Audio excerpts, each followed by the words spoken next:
Um, the next, the presenter will be Raja Nur Safinas Raja Harun from Sultan District Education University, Malaysia.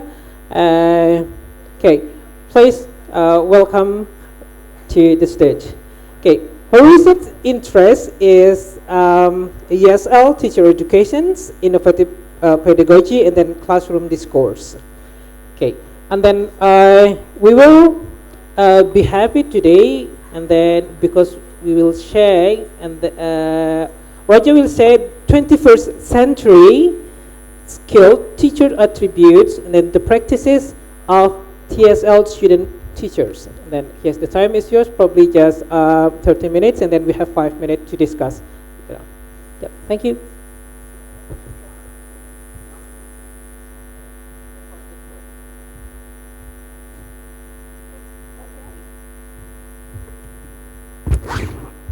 Bismillahirrahmanirrahim. Assalamualaikum warahmatullahi wabarakatuh. And a very good afternoon. Yeah. So I've actually been asked by Dr. Fitria to be talking on the teachers' attributes, particularly on the 21st century skills. Yeah. And I've actually positioned what I'm going to present today. I'm a teacher educator, just like your lecturers. I know there are many student teachers here, TESOL student teachers. Yep, TEFL, right? In Indonesia, it's TEFL because English is a foreign language. But in Malaysia, in terms of policy, English is a second language. So we call our student teachers TESOL student teachers. Yeah?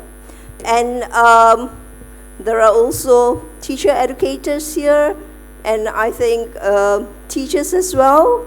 And I met, I can't remember his name, when I was in Bangkok as one of the featured speaker only last month. So he's also here today. So basically, okay, when we talk about teacher attributes, I'm sure there's a lot of expectations, yeah? And most of the time, you know, it's a kind of ideal kind of expectations, you know. It's sometimes it's almost perfect, yeah.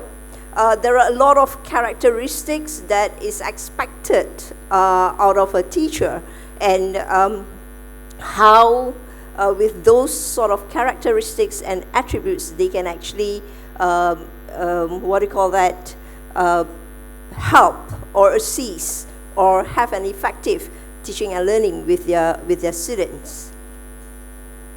So before that, okay, when we talk about 21st century skills, this is always very interesting because there are all sorts of interpretation of what 21st century, living in a 21st century skills means.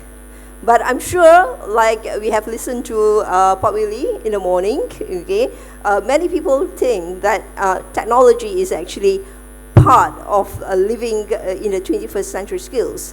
Yes, I kind of agree, and I'm sure you will agree to that as well, because you see, when we travel, the minute you are not connected to your family, you know, you are actually not at peace. So if you do not actually change the SIM of your mobile, the minute that you get into a hotel, the first thing that you would ask when you check in, what is the Wi-Fi password? Yeah, because you want to be connected. So being connected or connectivity is one element of the 21st century skills. But the question is there really a need for, you know, for teachers to be connected all the time? In Malaysia, okay, you are not actually allowed. It's very unethical if you were to upload on a Facebook or a social media while you are actually teaching. Okay, that's actually very unethical. But of course, you know, we use a lot of those in our teaching and learning. Anyway, while reading, you know, I found this very interesting blogging platform which is called Medium. And I like this interpretation by Emmeline, yeah, the rules of living in the 21st century. Okay, One of it is be human, okay, completely, be human completely. The second one is do not damage, okay. So on my way to the hotel yesterday, Ibu Irma, okay, Ibu Irma has actually informed me that, the mayor of Surabaya is actually trying very best, with Mr. Rom as well, trying very best to make sure that Surabaya is a green kind of city, very much eco-friendly, to the extent that I wanted to use the straw, and she said, you can't use the straw. But I said, well, I still use it, okay? So the planet is our home, so do not damage, okay? If we treat all this with respect and seek the kind of balance that allows us to enjoy being human. And the third one is leave only good memories behind, okay? Why? Because somehow our life is very much, sometimes it's very brief, okay? We do not know when we're going to say goodbye, yeah? So we are actually interconnected in many, many different ways. Now, having said all this, okay, one of the main attributes that come out of all these three rules to me is values, okay? So people living in the 21st century, okay, or even teachers in the 21st century, or even student teachers or teacher educators, okay, you need to really cherish values in whatever that we are actually doing. So whether it's technology or whatever, okay, as long as we have values, our teaching values, how we see our learners, how we see teaching and learning, then more or less we are all on the right track. Now, having said that, okay, when we talk about 21st century education, I'm sure you have heard of a disruptive classroom. Have you heard of disruptive classroom? That classroom, if you expect classroom to be in a very normal order, okay, then it means that classroom, do not actually engage your students very much into the kind of learning experiences that they are going to face. So having a disruptive classroom in the 21st century education is a common thing, where you actually allow, you're not the only person talking, okay? You actually allow your students to be asking you all sorts of questions, okay? And to some extent to be, they can also become the knowledge provider in the classroom. Not only knowledge is being provided by you, but also by them based on the kind of interactions that they have, whether with the materials or with the applications or the blogs that they have outside of your own classroom. Now, because of that, okay, teacher educators, we need to understand what are the kinds of roles that we need to play in this 21st century, with this 21st century learners, okay? And now it becomes more chaotic because we have diverse learners. At least in the Malaysian context, okay, our classroom is very much diversified, yeah, especially in terms of learning language. If, let's say, a usual classroom would have multiple ethnicities, you see, the Malay, the Chinese, the Indian, and not to mention in the east of Malaysia, we have all these ethnic groups, yeah? So diversity is one of it, not to mention other things. And you see, there was once when I was studying, if everybody wants to follow the norm, if the norm of being a good student is as such, everybody try to fulfill and become that particular norm, and try to follow that particular norm.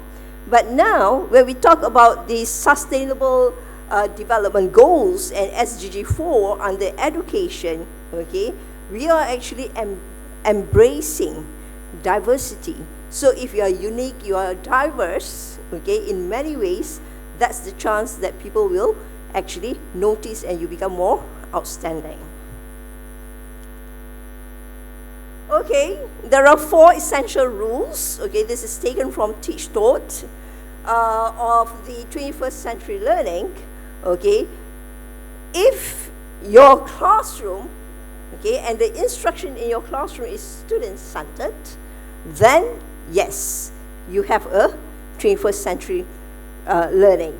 If education should be collaborative, it's no longer you know all or your teacher know all, okay, or your teacher educators know all, but it's a collaboration.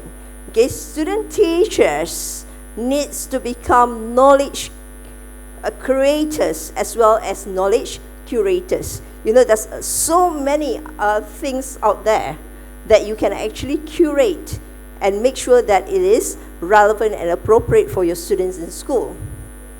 Learning should have context, okay? This is actually very true and it's actually very interesting.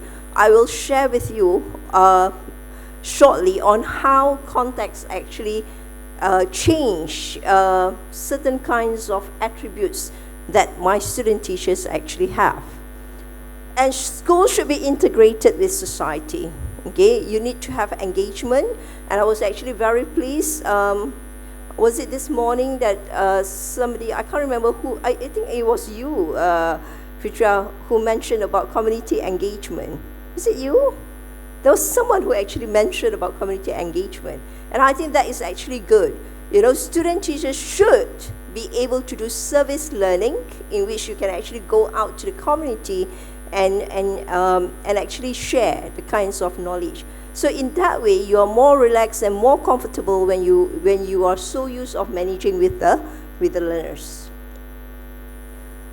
Now, the 4 C's, okay, but we will also talk a little bit about the 4 C's this morning. So these are basically the 21st century skills, you know, that we, not only future teachers or current teachers, that we all should have, okay?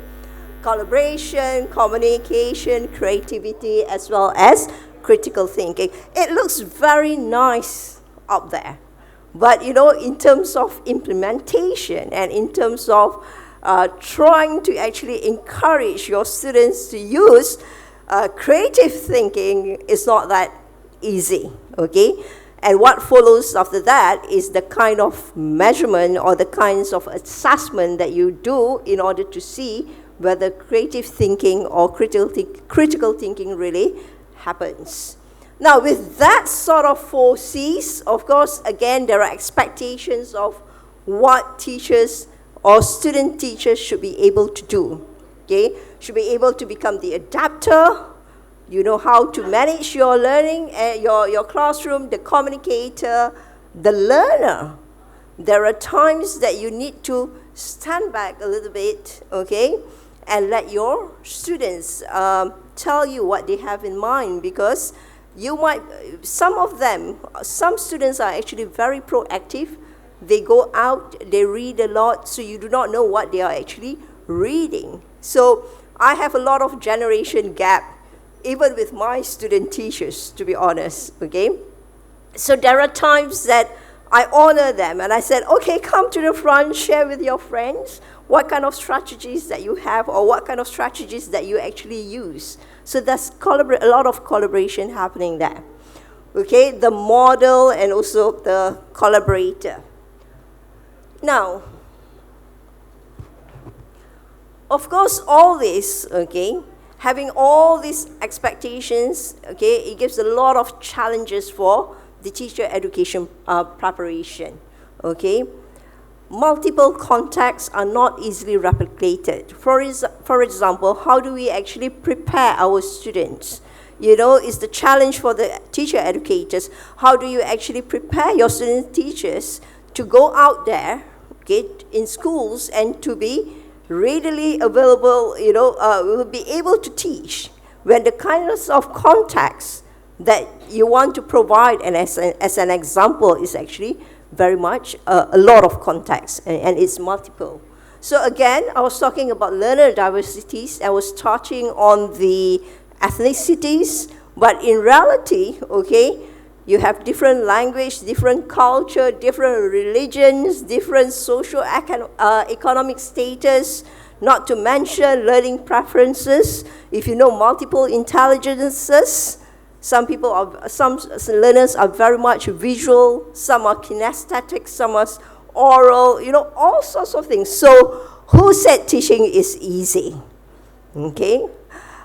If you were to go out there and suddenly people ask you what program you are actually doing, and you said you're going to be a teacher, and if someone said to you it's not as difficult as being a doctor, that's actually nonsense. It's not easy to teach, and it's not easy to do effective teaching. So managing, many people, I think, even my student teachers, when they go out for their teaching practice, okay, of course, that's teaching happening there. But the question is whether that is actually effective teaching or not. That's a different kind of question. So we are not just talking about going out there and teach, but doing teaching effectively. Now, I would like to share a little bit on the what's happening in Malaysia currently. Okay, Dr. Elka just now was talking about curriculum.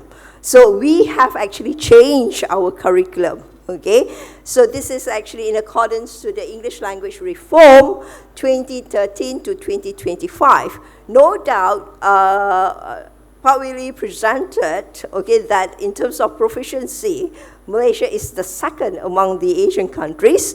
However, we still lament for the fact that, we still have a lot of problems.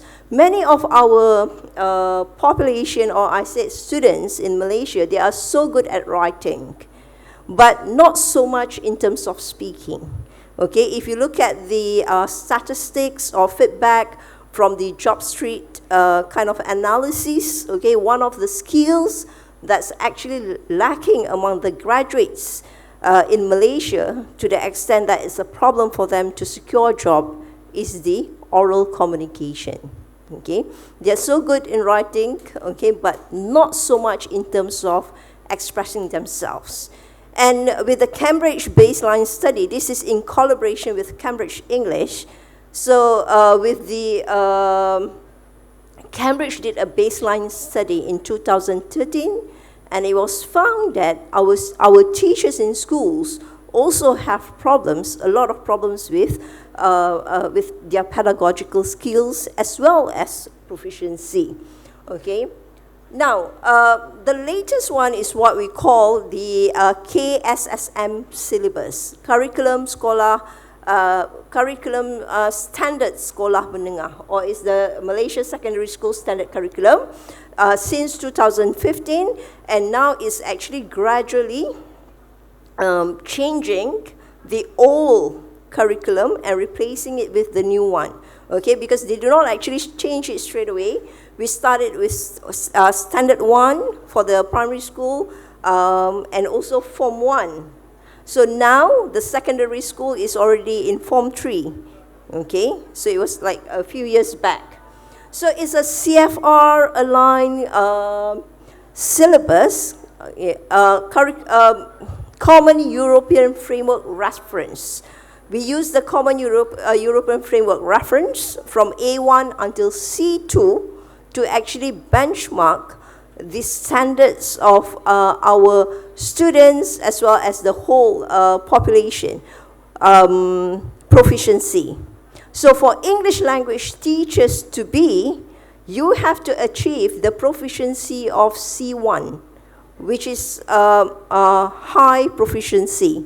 And for teacher educators, okay, we have to actually achieve C2, which is almost native-like kind of proficiency. Now, so there are, with the CFR aligned syllabus, there's changes, okay, in terms of focus and pedagogical style of teaching, okay. So our teachers in schools are required to at least do three things. One of it is the 21st century learning skills.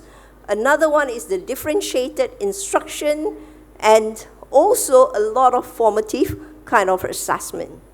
Now, this can also be very challenging for my student teachers, you see, because when they go out and teach, the first 2 batch has gone out to do their teaching practice. When they enter schools, they have to actually implement the CFR aligned syllabus. So because of that, a lot of focus is actually given during the teacher preparation program in order to prepare them to teach the new syllabus. Now, this is my own personal inquiry, okay? Because basically, I have the privilege of teaching my student teachers from semester 5, semester 6, okay, and semester 7. I actually follow them through. Semester 7, they go out for teaching practice. And in semester 8, when they come back after their teaching practice, they will also be seeing me. So there are practically 3 continuous courses, okay? Instruction, Technology, Assessment 1, okay, where you learn all the theories of teaching and learning and whatnot. And then you go to the Instruction, Technology, and Assessment 2. You have a lot of macro teaching, doing action research, understanding how to do action research. And then they go for their teaching practice and come back and do a course which we call as reflective seminar. So in that reflective seminar, okay, my student teachers will be talking about their experiences of doing the teaching practice. So my inquiry, okay, my own curiosity, okay, I wanted to know to what extent did my TESOL student teachers implement the 21st century teaching and learning during their teaching practice? Okay, do they actually do whatever the things that they have actually learned? Okay, and what were the frequently used 21st century skills by the student teachers with their learners? Okay, and what were the 21st century skills that were almost not used by the student teachers with their learners? So that was actually something that I was actually curious about. So when they come back during the reflective seminar, these are actually my student teachers. When they came back, they were in their final semester. Now they have just finished their final semester. So they had their teaching practice in semester 7. So I practically gave them a questionnaire. So this questionnaire is actually more of a self-assessment. There's no right or wrong, but more of trying to understand what they did, okay, during their teaching practice. And of course, okay, 31 student teachers, 28 females and 3 males. That's actually a very common situation, okay? Looking around also, we have so many females as compared to males in the teacher education programs, except for Mr. Rom. Mr. Rom is a male teacher educator. Now, the questionnaire, okay? The questionnaire was actually adopted, not adopted, I actually practically use it. It's from a West Virginia 21st Century Teaching and Learning Survey by Revis 2014, okay? So it provided with, the cover page. It gave a lot of information such as the reliability of the questionnaire based on previous studies. It has a very high reliability. So basically there were 8 constructs in the questionnaire, looking at critical thinking skills, collaboration skills, communication skills, creativity and innovation skills, self-direction skills, global connections, local connections, and using technology as a tool for learning. And each of the construct has its operational definition provided at the top, okay, so that, there will be no misinterpretation when the student teachers actually look into the statements and try to sort of answer. So among the, one of the, the stem of the before the statement, it says like this: in your teaching of your target class, how often have you asked students to do the following? So, each of the construct has like 5 or 6 statements. And basically, okay, they have to choose. There are 5 options, whether it's almost never, a few times semester, 1 to 3 times per month, 1 to 3 times per week, or almost daily. At this point of time, I have not done any inferential sort of statistics, because I just want to have an overview first of what it's like in terms of its frequency. So I collapsed those things. Almost never is hardly used, okay? A few times a semester and 1 to 3 times per month, I consider it as used, but not frequently, okay? And 1 to 3 times per week and almost daily is actually frequently used. Now, based on the constructs, the overall constructs, okay, you can see that among the 21st century skills that were actually frequently used by my student teachers is the collaboration skills. Collaboration skills followed with communication skills, creativity and innovation, critical thinking, self-direction, local connections, global connection, and surprisingly, using technology as a tool for learning is hardly actually being used. There were instances in which the student teachers used, but it's not a common practice among all the student teachers. Now, okay, let's look at the frequently used. So, collaboration skills, okay, so the STEM or the statement says, work in pairs or small groups to complete a task.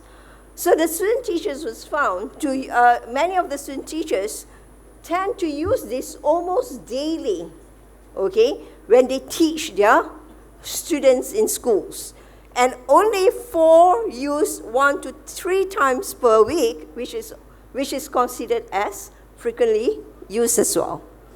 And present their group work to class, meaning that they have collaborative work and get their students to present in class. So 14 actually use almost daily.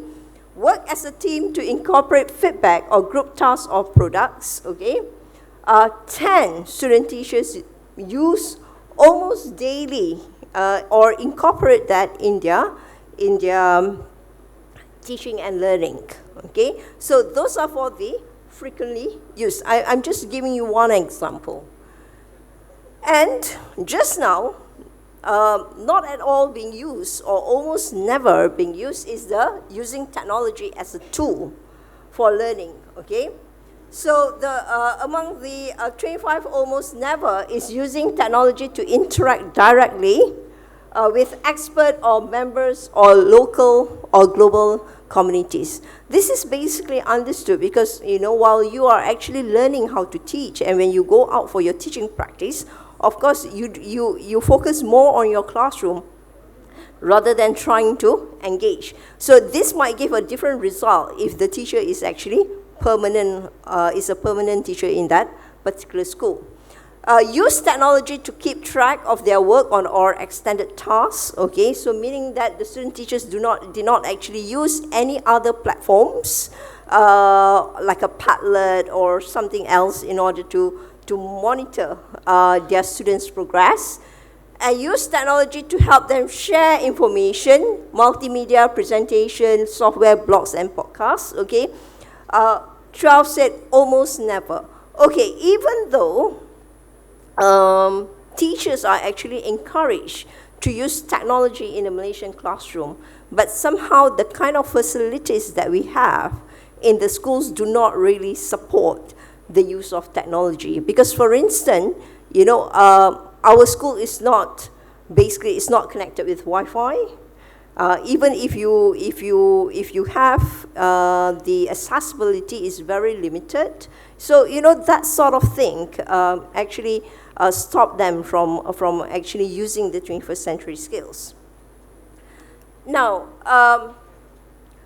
but more importantly, it's not about using or not using, you see. The questions that I want to sort of, it makes me ponder, okay? Does the frequency of use reflect student teachers' 21st century skills through abilities, okay? For instance, I've taught them for 3 consecutive semesters. I know what they are able to do. Many of my student teachers are actually technology savvy, okay, because they can create lessons or even multimedia presentations. That is actually not a problem, okay.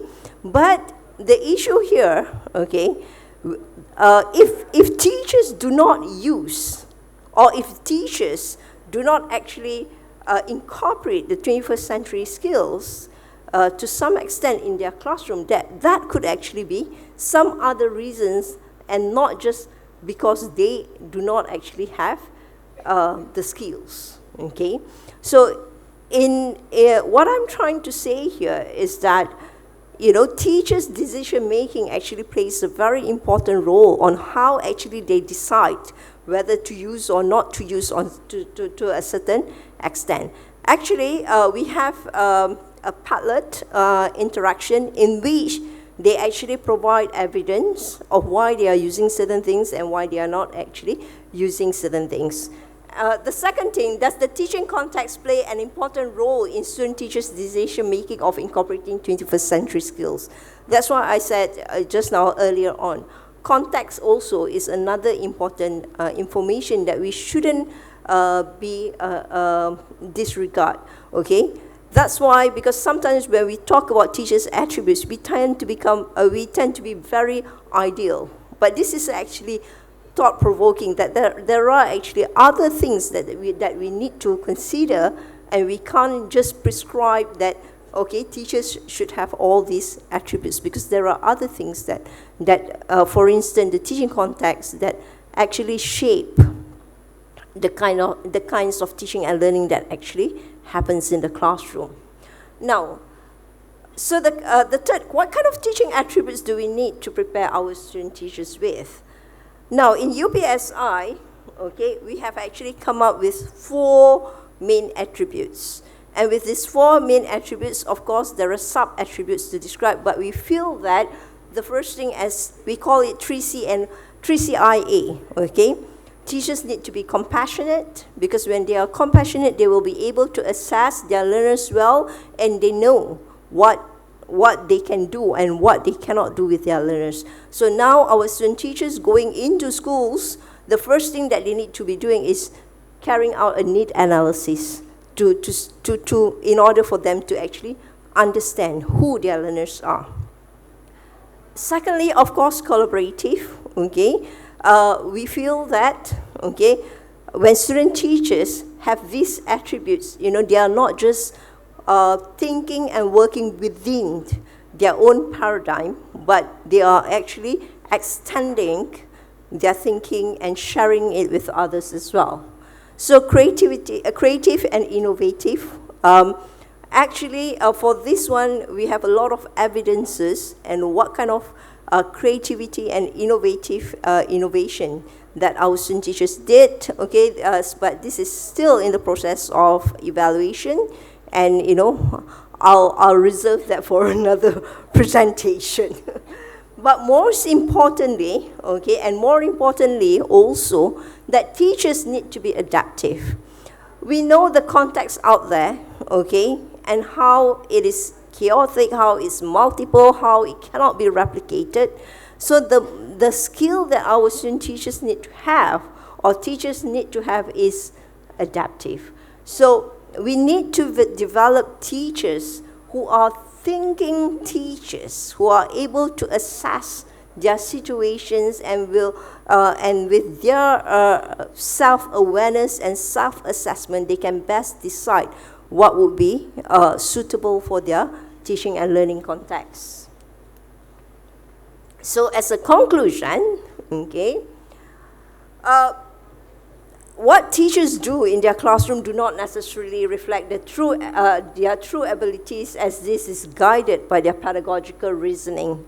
One very simple example, I always tell my students, okay, you might have very good proficiency, but when you get into class, sometimes you have to lower down your proficiency a little bit, because if you're going to use a C1 with your learners who are actually A2, okay, or even B1, that can be a very complex situation. So that's the reason why teachers need to be adaptive. And 21st century teacher education should engage student teachers in learning experiences that will empower them. Teacher education nowadays cannot be prescriptive, okay?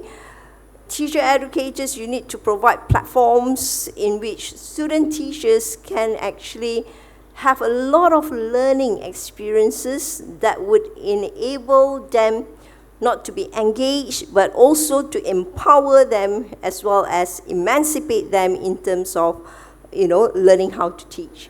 So the way to go about doing this is through the use of transformative pedagogy, in which you change the mindset and the beliefs of your students in a sense that they should be not just hoping that somebody else train them, but you need to educate them to realize that they have actually a role in terms of shaping their identity, okay, integrating personal and professional identity in becoming future teachers. With that, thank you so much.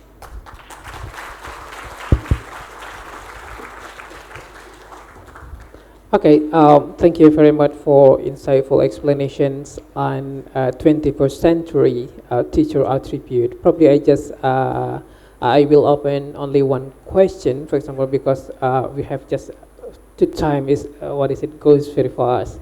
Okay, anyone of you want to ask? Okay, this one.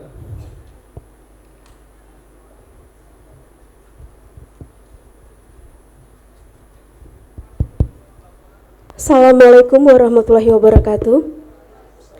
Okay, my name is Henny. I'm from UIN Sunan Ampel, Surabaya. As you said that teaching is not easy, it means that being a teacher is not easy. So, it means that implementing all characteristics of the 21st century teacher at the same time is also difficult, right? So, in your opinion, which one is the most essential characters of teachers to be implemented for the language learning need? Thank you.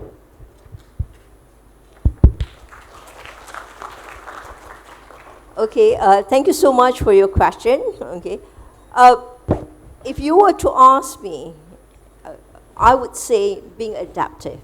Okay, because my 19 years of being a teacher educator, I don't see, at least, the student teachers that I've worked with, okay, over the 19 years, actually they do not really have a big problem in terms of designing lesson plans, looking into materials, coming up with good materials. Those are something that they can actually learn. But what makes it difficult when they actually want to transfer all this knowledge that they have and put it into practice in the classroom with real learners. That's the real challenge. Most of the time, they are always in dilemma in terms of, I've learned it this way, how should I do it? So there's a lot of what we call as dialogic interactions that goes on, whether it's with me or with among their friends, on how to go about the classroom. So sometimes, okay, we see that some people, they do things quite efficiently with the learners in the classroom. And I think it's the ability to adapt. You have learned all these things. You have all this information in your head.